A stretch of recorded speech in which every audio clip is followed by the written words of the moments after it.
বেতন ভাতা বৃদ্ধি সহ বিভিন্ন দাবিতে ঢাকা আরিচা মহাসড়ক অবরোধ করে বিক্ষোভ করছে একটি সোয়েটার কারখানার শ্রমিকরা। সকালে মহাসড়ক অবরোধ করে বিক্ষোভে নামে ডাইনামিক সোয়েটার কারখানার শ্রমিকরা। এতে মহাসড়কের উভয় পাশে বন্ধ হয়ে যায় যান চলাচল।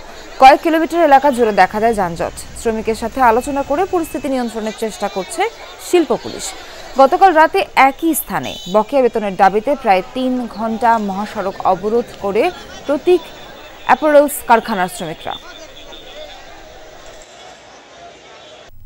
ঢাকা ময়মনসিংহ মহাসড়ক অবরোধ করে বিক্ষোভ করছে একটি কারখানার শ্রমিকরা। এই বিষয়ে আরো জানাতে যুক্ত হচ্ছেন সহকর্মী পলাশ প্রধান। পলাশ, শ্রমিকরা কি নিয়ে বিক্ষোভ করছে আর শিল্প পুলিশ এই বিষয়ে কি বলছে?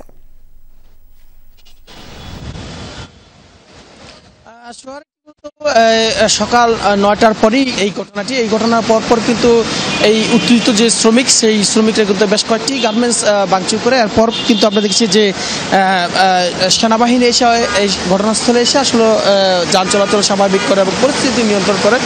পাশাপাশি শিল্প পুলিশ এবং গাজীপুর জিএমপি মেট্রো পুলিশ ঘটনাস্থলে আসছে, আসলে এখানে শ্রমিকদের বোঝানোর চেষ্টা করছে। অভিযুক্ত রয়েছে মূলত যে পোশাক কারখানাটি দেখানোর চেষ্টা করছে, সেই পোশাক কারখানাটির ভবনের উপর থেকে আসলে একজন শ্রমিক আসলে সেখান থেকে পড়ে নিহত হয়। এরপর সেই ঘটনাকে কয়েকটি ভাবে আসলে গুঞ্জন সৃষ্টি হয়। এরপর থেকে পার্শ্ববর্তী যে এলাকার যে গার্মেন্টসগুলো রয়েছে, সকল গার্মেন্টসের শ্রমিকরা যখনই আসলে আজকে গার্মেন্টসে প্রবেশ করতে থাকে, এরপর থেকে তাদের এখানে মূলত এই প্রত্যেকটি গার্মেন্টসে আসলে তারা মূল ফটকে এসে তারা আন্দোলন করতে থাকে। আন্দোলন করার পর এক পর্যায়ে ঢাকা ময়মনসিংহ মহাসড়ক পাশাপাশি ঢাকা টাঙ্গাইল সড়কে তারা বিক্ষোভ করে। এরপর প্রায় ১.৫ থেকে ২ ঘন্টা যাবৎ এই মহাসড়কটি আসলে অবরুদ্ধ হয়ে যাওয়ার কারণে বিশাল যানজট সৃষ্টি হয়ে যায়।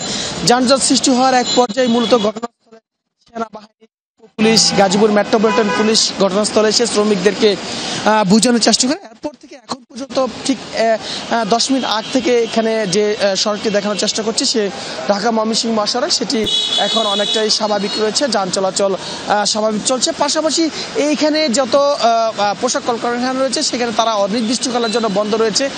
এই কিছুক্ষণ আগেই কিন্তু আমরা যে বিষয়টি জেনেছি, গাজীপুরের কোনাবাড়ি কাশিমপুর এলাকা, যেটি আসলে এখানে কেয়া গার্মেন্টস নামে একটি রয়েছে, সেখানেও কিন্তু শ্রমিকরা আন্দোলন করছে ঠিক একই দাবি নিবে। সোহার, পলাশ, ধন্যবাদ আপনাকে।